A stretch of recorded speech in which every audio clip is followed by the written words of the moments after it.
Hello there YouTube, it's your Roby3 back with another kicking manga review.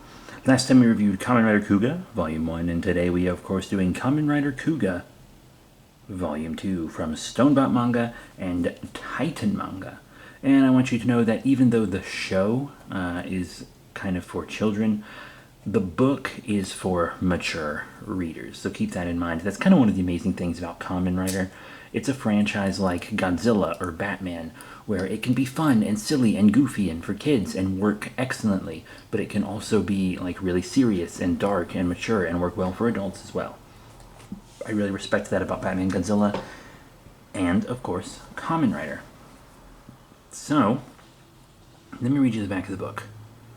Kamen Rider Kuuga is back for a second volume in English for the first time. After the awakening of the ancient spirits, strange unidentified life forms rampage through the streets of Tokyo.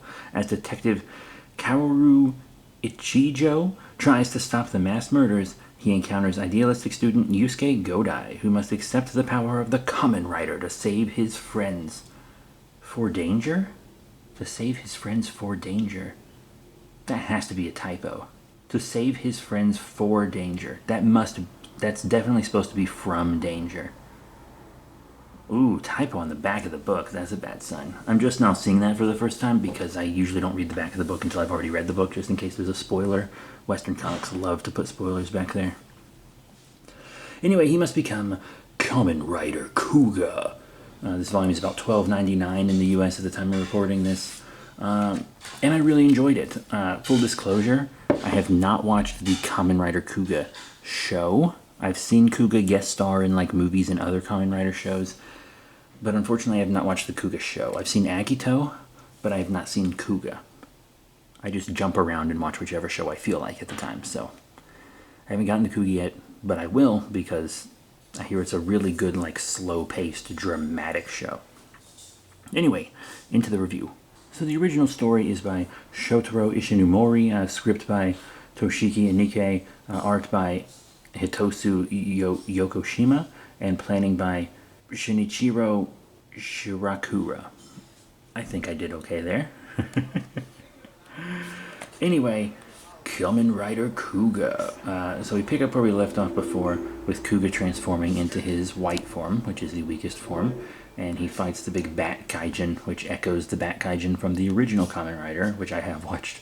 So he is able to kind of defeat the Bat Kaijin, who turns out to be a bit of a wimp Kaijin-wise, because he's like, oh, crap, Balva, you're awake? And she's kind of the big boss of the Kaijin for this thing, and she's basically going to kill him, but makes him her servant instead. So he's going to be kind of villainous comedic relief now. The tone for him shifts wildly for this. But Godai seems to be working with the police. There's only 2 officers that know he's Kuuga. And one of the officers is a little suspicious of him, you know. The detective we mentioned from the back of the book, Ichijo. He used to be very secure in his abilities, and he no longer is. Kuuga rejected him when looking for someone to give his powers to, and he's just not confident in himself anymore. And he really doesn't like Godai. Even before Godai joined them, he didn't really like him. But he asks one of their mutual friends about him and how he, like, was willing to give his life for her years ago when they were in college and whatnot. Very, very interesting. But then we see this, like, cricket grasshopper Kaijin. And there's, like, this kind of test that these Kaijin have to do where they have to kill a certain number of people in a specific way in a certain time frame. And I think if they complete it, they're going to get, like, upgraded or something in, like, the Kaijin hierarchy. So this cricket Kaijin, who I really like, is throwing, like, people off buildings. And at some point he actually starts, like, taking best friends up there and being like, okay, you 2 fight, one of you falls and the other I'll let live. And he'll take a married couple up there and he'll be like, one of you shove the other off, I let them live. And then he's like, hey, don't take a mom up there and be like, throw your baby off the roof and I'll let you live. Or I'll kill you both and the baby will die anyway. But every time he just kills both people. And I don't think that's even part of the test he has to do. That's just something he does for fun because he's an insane freak. And we find out the detective has a sister who's basically institutionalized. She has some serious PTSD. A lot of the time she's reduced to being like a child, pretty much. But yeah, the Kaijin want to destroy Kuuga because, of course, Kuuga's fighting them. But also, they'll get like bonus points towards their challenge or whatever if they defeat Kuuga. And the more powerful Kuuga is, the more points they'll get. So this Cricket Kaijin kind of plays with his food a little. So because Kuga's white form is his weakest, so he's like, I want you to become your red form so I'll get more points. Because he's really cocky. And we've all seen this kind of thing, right? Like, we know where this is going. Luckily, the powers of Kuuga actually let Godai heal pretty quickly. Because he really gets his ass kicked. Like, he should have been bedridden, if not dead. But he was up and going relatively soon. Luckily, the detective gives Godai some great advice, which echoes from the previous book as well, and he's able to take his red form in some beautiful high-quality art. And yeah, that red Kuuga delivers an amazing rider kick right to the Kaijin, defeating him.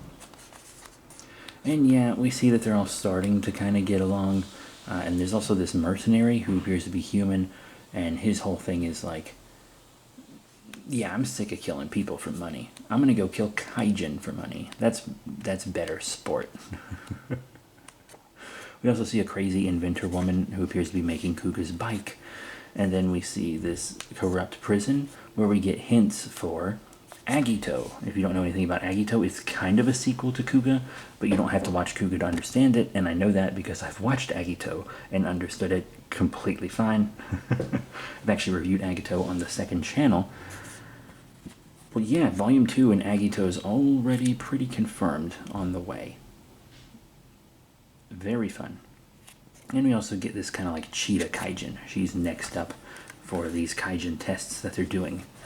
And so far, I really enjoy it. It's, you know, a lot of it is standard tokusatsu kind of storytelling, superhero-y fare, but just I love the way Kamen Rider handles these heroes. It really is amazing. There are some that are very different and stray, like Forze and stuff, but I'm really liking this Kamen Rider Kuuga manga, and it makes me really want to watch the show. I know the show is a much slower pace. I've heard that it's a really slow pace, but I mean, I handled Ghost fine, and it can't be a slower pace than Ghost was. But yeah, my only real complaint about the book so far is the way the Kaijin speak, right? So they have their own Kaijin language, and then there's also a translation for you to read. So most comics, when a character is speaking a language that's foreign to the reader, they'll put it in brackets or something and be like, and then in the corner be like, translated from this language. But this book doesn't do that. It has the whole Kaijin language spelled out in the speech bubble. And then in parentheses, the entire English, or if you're reading this in Japan, Japanese words after it. And that is distracting. It really takes you out of the book. The last book did it, and I didn't really mention it because I thought they might stop it. I thought that was something they were maybe starting off doing, so you and your brain would be like, oh yeah, they're speaking a different language. But in this book, they just keep doing it. So for 2 full volumes now, they've just done that, and it's really annoying. It takes you out of it, and your brain eventually gets to the point where you're just skipping the first half of the speech bubble to get to the part you can actually understand. It is annoying. Hopefully that will change, but other than that, really good book. Superhero fans, tokusatsu fans, just manga fans in general, I think will really like it. Titan here has done other Kamen Rider books. I know they've done a 01, which I do own. I haven't reviewed it, but I do own it. And there's also like an original Kamen Rider manga, which I have reviewed alongside also the original Super Sentai manga. Those have both been reviewed on this channel. The Super Sentai more recently than the Kamen Rider. But that is it. Thank you all very much for your support. Remember to rate, comment, and subscribe. Check out all the cool links in the description below. I don't think my next review is going to be Volume 3. It'll probably be the next thing I personally read. But I actually have some Western stuff that I want to review first. So that's it. Thank you all once again. See y'all next time. Bye for now.